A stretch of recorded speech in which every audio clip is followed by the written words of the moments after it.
Gujarat gas દ્વારા સીએનજીના ભાવમાં વધારો કરવાની જાહેરાત કરવામાં આવી છે। કંપનીએ આજથી એટલે કે 1 ડિસેમ્બરથી સીએનજીના ભાવમાં ₹1.5નો વધારો કર્યો છે। ગુજરાત રાજ્ય માર્ગ અને વાહન વ્યવહાર નિગમ અને પ્રવાસન વિભાગના સંયુક્ત ઉપક્રમે 30 નવેમ્બરથી અમદાવાદ એરપોર્ટથી રણોત્સવ ઘોરડો જવા માટે નવી વોલ્વો સીટર બસ સેવા શરૂ કરવામાં આવી છે। બાંગ્લાદેશમાં હિન્દુઓ પર થઈ રહેલા હુમલા અને ઇસ્કોનના વડાની ધરપકડના પડઘા ભારતમાં પડવાના શરૂ થયા। વિશ્વ હિન્દુ પરિષદે આ મુદ્દે આક્રમક વલણ અખત્યાર કરીને દેશમાં ઠેર ઠેર વિરોધ પ્રદર્શનનું આયોજન કર્યું છે। દિલ્હીમાં આવતા વર્ષે ફેબ્રુઆરીમાં યોજનારી વિધાનસભાની ચૂંટણીની તૈયારીઓ તેજ થઈ ગઈ છે। આમ આદમી પાર્ટી હોય કે ભાજપ, કોંગ્રેસ તમામ પક્ષોના નેતાઓએ લોકોને સંપર્ક શરૂ કરી દીધો છે।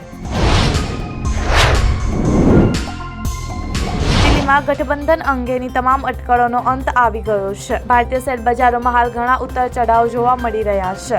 મોટે ભાગે લોકો શેરને બદલે સારા આઈપીઓમાં રોકાણ તરફ આગળ વધી રહ્યા છે।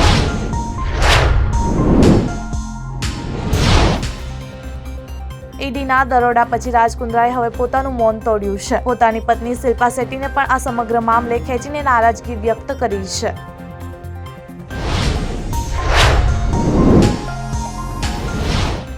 તેલંગાણામાં ભ્રષ્ટાચાર વિરોધી બ્યુરોએ સિંચાઈ વિભાગના સસ્પેન્ડેડ એન્જિનિયરના ઘરે સર્ચ દરમિયાન 17 કરોડ રૂપિયાથી વધુની સંપત્તિનો પર્દાફાશ કર્યો છે।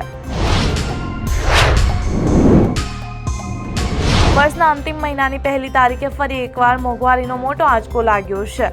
ઓઇલ માર્કેટિંગ કંપનીઓએ એલપીજી સિલિન્ડરના ભાવમાં વધારો કર્યો છે। 19 કિલોના એલપીજી સિલિન્ડર લગભગ 18 રૂપિયા મોંઘો થયો છે।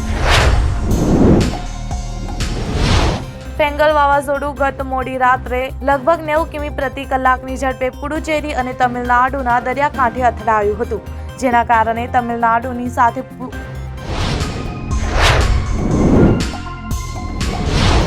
બાંગ્લાદેશના ચિત્તાગોંગમાં હિંસા દરમિયાન વકીલની હત્યાના સંબંધમાં ઓછામાં ઓછા 9 લોકોની ધરપકડ કરવામાં આવી છે।